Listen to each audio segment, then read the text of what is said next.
চাঁদার দাবিতে রাজধানীর মিডফোর্ডে ব্যবসায়ীকে হত্যার প্রতিবাদে বিক্ষোভ মিছিল করেছে বুয়েট, জগন্নাথ বিশ্ববিদ্যালয় সহ ঢাকা বিশ্ববিদ্যালয়ের বিভিন্ন ছাত্র সংগঠন। ঘটনার প্রতিবাদে সমালোচনার ঝড় বইছে সামাজিক যোগাযোগ মাধ্যমেও।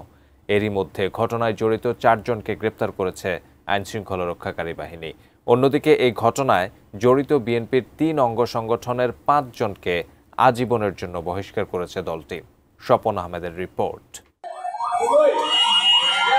বুধবার বিকেল রাজধানীর স্যার সলিমুল্লাহ মেডিকেল কলেজ ও হাসপাতালের সামনে ভাঙ্গারি ব্যবসায়ী লালচাঁদ ওরফে সোহাগ নামে এক ব্যক্তিকে এলোপাতারি পাথর দিয়ে ও কুপিয়ে নৃশংসভাবে হত্যা করে একদল ব্যক্তি। হত্যা করেও থামেনি। নিহত ওই ব্যবসায়ীর নিথর দেহের উপর উঠে উল্লাস করতেও দেখা যায়। বিভৎস এ হত্যাকাণ্ডে সমালোচনার ঝড় বইছে সামাজিক যোগাযোগ মাধ্যম সহ সারা দেশে।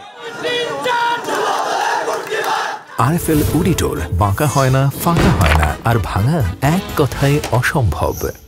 এ ঘটনার প্রতিবাদে শুক্রবার রাতে বিক্ষোভ মিছিল করে বাংলাদেশ প্রকৌশল বিশ্ববিদ্যালয় বুয়েট, জগন্নাথ বিশ্ববিদ্যালয়, ঢাকা বিশ্ববিদ্যালয় ও রাজশাহী বিশ্ববিদ্যালয়ের বেশ কয়েকটি ছাত্র সংগঠন। ঘটনায় জড়িতদের সর্বোচ্চ শাস্তি নিশ্চিতের দাবি জানান তারা। শুধুমাত্র চাঁদা দিতে অস্বীকৃতি জানা নয়, একজন মানুষকে এমন পাশবিকভাবে হত্যা করা, এটি আমাদের সমাজের চরম মানবিক ও নৈতিক অবক্ষয়ের চিত্র তুলে ধরে। রাজনৈতিক পরিচয়ের অপব্যবহার করে অপরাধীদের রক্ষা করার সংস্কৃতি থেকে আমাদের বেরিয়ে আসতে হবে।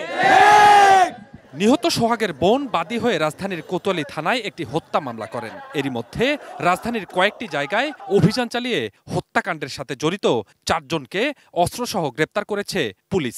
গ্রেপ্তারকৃতরা হলেন মাহমুদুল হাসান মাহিন, তারেক রহমান রবিন, আলমগীর ও লম্বা মনির। অন্যদিকে হত্যায় জড়িত বিএনপির 3 অঙ্গ সংগঠনের 5 জনকে আজীবন বহিষ্কার করেছে সংগঠনগুলো।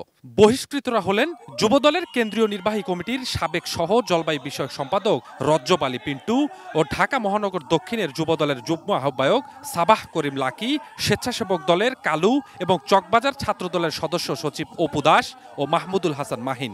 এ ঘটনায় তীব্র নিন্দা ও প্রতিবাদ জানিয়ে জড়িতদের বিরুদ্ধে ব্যবস্থা নেওয়ার দাবি জানিয়েছে BNP. Swapan Ahmed, ATN news, Dhaka.